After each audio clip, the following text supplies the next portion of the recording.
সাক্ষ্যয়নের প্রথম ক্লাস, এবং প্রথম ক্লাসে আমরা দেখতে পাচ্ছি সাক্ষ্যয়নের এক ধারায় দেখা যাচ্ছে, আপনারা স্ক্রিনে দেখতে পাচ্ছেন এখানে 1 থেকে 166টি ধারা রয়েছে।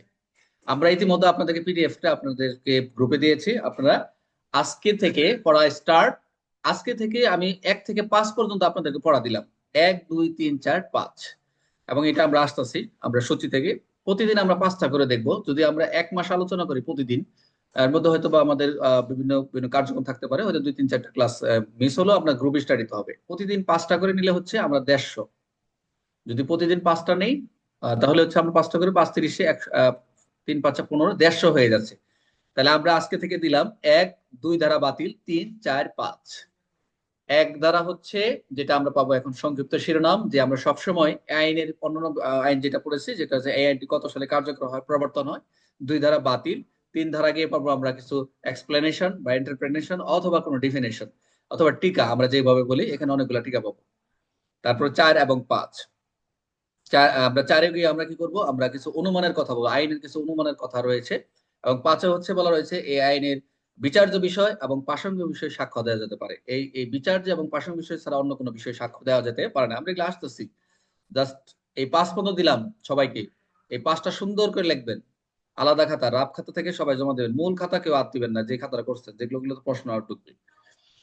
আচ্ছা, তাহলে আমরা দেখতে পাচ্ছি 1800 সাক্ষ্য 1872 সালের। এখানে কত সেপ্টেম্বর কে বলতে পারবেন? সাক্ষ্য পয়লা আইনটা সেপ্টেম্বর স্যার। গুড। এটা কি ভুল হবে সবার? পয়লা সেপ্টেম্বর। কারো কি ভুল হবে? ভুল হওয়ার কথা না। আচ্ছা, তাহলে আমরা সংশোধন কত হয়েছে আমাদের? সংশোধন 22 না 2025 দেখেন তো একটু। সংশোধনটা লাস্ট কত হয়েছে? সংশোধন 2022 দেখা যাচ্ছে এখানে। বাইশ। আচ্ছা, 22 দুই হাজার 22 না? বাইশ রাইট। 2022 স্যার। একটু একটু আমাকে হেল্প করেন, কারণ হচ্ছে আমি তো অনেকদিন ধরে পড়ালেখা করি না। একটু হেল্প করবেন, আপনি যথেষ্ট হেল্প করবেন। আর বানানোর সময় আমি মনোযোগ হারায় যেতে পারে।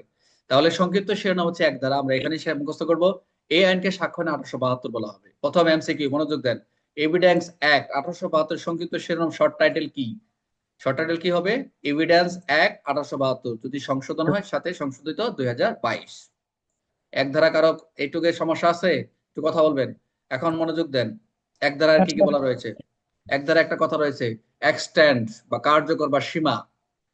আমরা যখন এক ধারাটা পড়বো, কারোর কাছে সবার কি বই আছে? সবার কাছে, সবার কাছে কি বইটই আছে? স্যার ব্রাইট লো কি হবে? না আছে না, আছে মেন স্যার, বই। বই আমি তো আছে। কোনো, এখন গাইড যে বের করবে তার হচ্ছে জরিমানা হবে। যে 500 আছে আচ্ছা, স্যার, 500। মেইন বই স্যার। মেন বই, সবসময় মেন বইটা সামনে রাখবেন, কখনোই এই কাজ করবেন না। আমি বারবার বলতেছি, গাইড যদি শুরুতেই বের করেন তাহলে নিজেকে ফাঁকি দেওয়া শুরু করবেন। এটা মনে কিছু করেন না। আমি বলছি মেন বইয়ের কথা, আপনারা সবসময় মেন বইটা রাখবেন। এই জিল্লু আছে আমাদের এখানে, জিল্লু ভাই, রফিক ভাই আছেন? আপনারা আছেন তো? ক্লাস করবো। জি স্যার, আচ্ছা, আছি ঠিক আছে, স্যার। Thank you. থাকেন, 30 সেকেন্ড একটু সময় নিচ্ছে। হ্যাঁ, ওকে। তাহলে আমরা এই আইনটাকে একটা আহ, কার্যকর এক্সটেনশন করা হয়েছে। এই আইনটি কোথায় প্রযোজ্য? মনোযোগ দিন সবাই, আমরা যখন মেন বইটা পড়বো, যেটা হচ্ছে এক ধারায়, ধারা আমরা একই আছি কিন্তু। মনোযোগ দেন ভালো করে, এক ধারাটাকে ভালো করে জানেন, এখানে শেষ হবে। খালি দৌড়ায় সূচি পড়ে চলে যায় না, সারা জীবন পার্মানেন্ট একটা স্টাডি করেন। আমরা থাকবো না এখানে, এই গ্রুপে এই ক্লাসে যারা এই যে যারা জয়েন করেছেন, মোটামুটি 55 জন জয়েন দিয়েছেন, আমরা অনেকেই থাকবো না। কিন্তু আপনি আপনার চেহারাটা এবং ক্লাসটা রেকর্ড থেকে যাবে স্মৃতি হিসেবে। তাহলে কার্যকরী সীমাটা কি? এই সংক্ষিপ্ত শিরোনাম কার্যকরী সীমা প্রবর্তনটা, আমার প্রবর্তন 1872 1 সেপ্টেম্বর, সংসদ 2022 দেখলাম। এটার কার্যকরটা কি? এটা হচ্ছে সমগ্র বাংলাদেশ প্রযোজ্য হবে।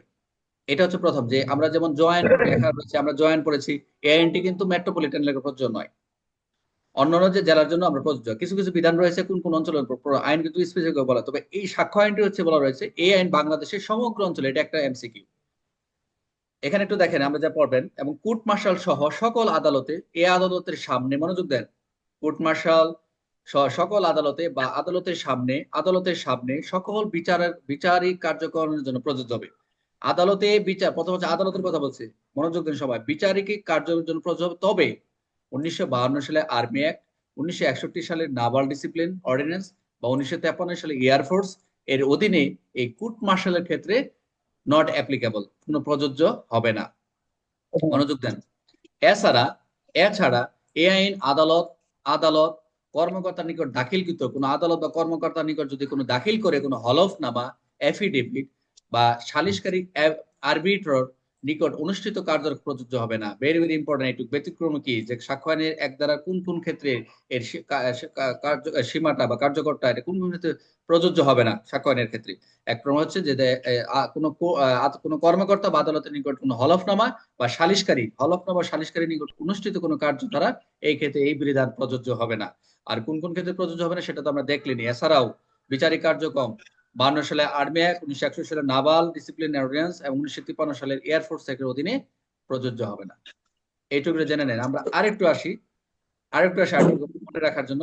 এখানে একটা দেখেন গল্প আছে, এগুলো একটু লাগবে, পারমানেন্টলি আপনাদের দিয়ে দিচ্ছি। একটা গল্প আছে, দেখেন, মনোযোগ দেন সবাই। রহিম একজন আইন শিক্ষার্থী। সে আদালতে মামলা পরিচালনা করছে, সাধারণ ও দেওয়ানি ফৌজদারি আদালতে সে এভিডেন্স অ্যাক্ট ব্যবহার করছে। মনোযোগ দেন, দেওয়ানির ক্ষেত্রে এবং ফৌজদারির ক্ষেত্রে সে এই এভিডেন্স অ্যাক্টটা ব্যবহার করছে, অর্থাৎ অ্যাপ্লাই করা হয়েছে বা কার্যক্রম এই আইনে হচ্ছে। হঠাৎ সে শুনলো একটি মামলা আর্মি অ্যাক্টের অধীনে কোর্ট মার্শাল চলছে। এই যে একজন ঢুকে কথা হলো। হঠাৎ সে শুনছে যে আর্মি অ্যাক্টে এই আইনের কোর্ট মার্শাল চলছে, সে জানতে পারছে। সেখানে বিচারক বললেন এখানে এভিডেন্স অ্যাক্ট চলবে না। ওকে, সেখানে আর বিচার বলতেছে এখানে তোমার আর এভিডেন্স অ্যাক্ট চলবে না। এরপর রহিম হলফনামা দাখিল করতে গেলে, যখন আবার হলফনামা দাখিল করছে, সেখানেও বলা হলো এটা এফিডেভিট এবং এভিডেন্স অ্যাক্টের প্রযোজ্য নয়। যখন সে বলছে এফিডেভিট দিচ্ছে আদালতে, না, এটা কিন্তু এখানে এটা কি হবে না, প্রযোজ্য নয়। শেষে কি হলো, সালিশকারীর কাছে গেল, সেখানেও একই কথা। তার মানে বোঝা যাচ্ছে কি, কোর্ট মার্শাল বা অন্যান্য যে আইনগুলো সেখানে প্রযোজ্য হবে না, এবং এফিডেভিট এবং সালিশের ক্ষেত্রে সেটা প্রযোজ্য হচ্ছে না, এবং সালিশের ক্ষেত্রে সে একই কথাটা আসছে। এখানে রহিম কি করলো, সে একজন আইনজীবী স্টুডেন্ট, সে মনে রাখলো দেখেন, প্রথম হচ্ছে কোর্টের ক্ষেত্রে সেটা প্রযোজ্য, কোর্ট অ্যাকসেপ্ট, টিক দিয়ে দিচ্ছে যে কোর্টে চলবে, কোর্ট যে আমরা যে প্রথম থেকে দেখলাম কোর্ট মার্শাল, এফিডেভিট, আরবিট্রেটর, এখানে কিন্তু ক্রস দেওয়া আছে, এগুলোর ক্ষেত্রে প্রযোজ্য হবে না। এখন আপনারা আসেন যে এই গল্প, আমার মনে হয় এই উদাহরণ থেকে উপরে এক দ্বারার সাথে যতটুকু বুঝতে পারছেন, শুধু কোর্টেই আমরা সেটা একটা অ্যাপ্লিকেবল হচ্ছে, but court martial, affidavit, arbitrator এগুলোর ক্ষেত্রে এই আইনের বিধান প্রযোজ্য হচ্ছে না। কে বোঝেন না আমার বলেন। এটা আপনারা এক লাইন করে চলে যেতে পারেন, কিন্তু আমি একবার দিচ্ছি, কিছু দরকার আছে এগুলো আপনাদের। এখন আমরা এখানে এফিডেভিট বলতে কি বোঝানো হয়েছে স্যার? এখানে এফিডেভিট আমরা করি, বিভিন্ন কার্যক্রম মামলার এফিডেভিট করি। একটু সার্চ দেন যে এফিডেভিটটা কি, যে কোনো মামলা, এটা আমি আর একটু আলোচনা করবো, যাবো সামনে, অসুবিধা একটু আস্তে আস্তে। এফিডেভিট মামলার কার্যক্রমের একটা অংশ, যে এফিডেভিট করা আর কি, যে অনেক সময় কি বলে এটাকে, মামলার করে একটা করে নেয়, দুপক্ষ এফিডেভিট করে নেয় বলে। আচ্ছা, আমরা আস্তে আস্তে এটা উত্তরটা দিচ্ছি আপনি। আর এখানে একটু দেখি আমরা সবাই, এখানে এক দ্বারা তিনটে এমসিকিউ রয়েছে। এভিডেন্স অ্যাক্ট 1872 কোথায় প্রযোজ্য হবে? সমগ্র বাংলাদেশ। সমগ্র বাংলাদেশ। এবং কোথায় প্রযোজ্য হবে? সমগ্র বাংলাদেশ তো এটা একটা সকল বিচারিক কার্যক্রম, এটা হ্যাঁ বিচারিক কার্যধারায়, কিন্তু কন্ডিশন তো দেখলেন কোনো কিন্তু প্রযোজ্য নয়। আচ্ছা, যদি বলে এভিডেন্স অ্যাক্ট কোনটির ক্ষেত্রে প্রযোজ্য নয়? দেওয়ানি মামলা, ফৌজদারি মামলা, আদালত দাখিলকৃত হলফনামা। এই হলফনামা, এই যে এফিডেভিট, হলফনামা যেটা বলে, এফিডেভিট বাংলা হচ্ছে হলফনামা যে বলছিলেন। নিচের কোনটি কোর্ট মার্শালের ক্ষেত্রে এভিডেন্স প্রযোজ্য নয়? কোর্ট মার্শালের কোনটি ক্ষেত্রে, কোন কোন আইন? Army court martial. এখানে থেকে হচ্ছে আমাদের 3টে এমসিকিউ। এখন আপনারা আসেন যে এখানে তো একটা দেখলেনই প্রথম, যে আমরা এক দ্বারা কি দেখলাম, এক দ্বারা হচ্ছে এই আইনের সংক্ষিপ্ত শিরোনাম, কার্যকারিতা, সীমা ও প্রবর্তন। কে বুঝেন নাই বলেন এখন।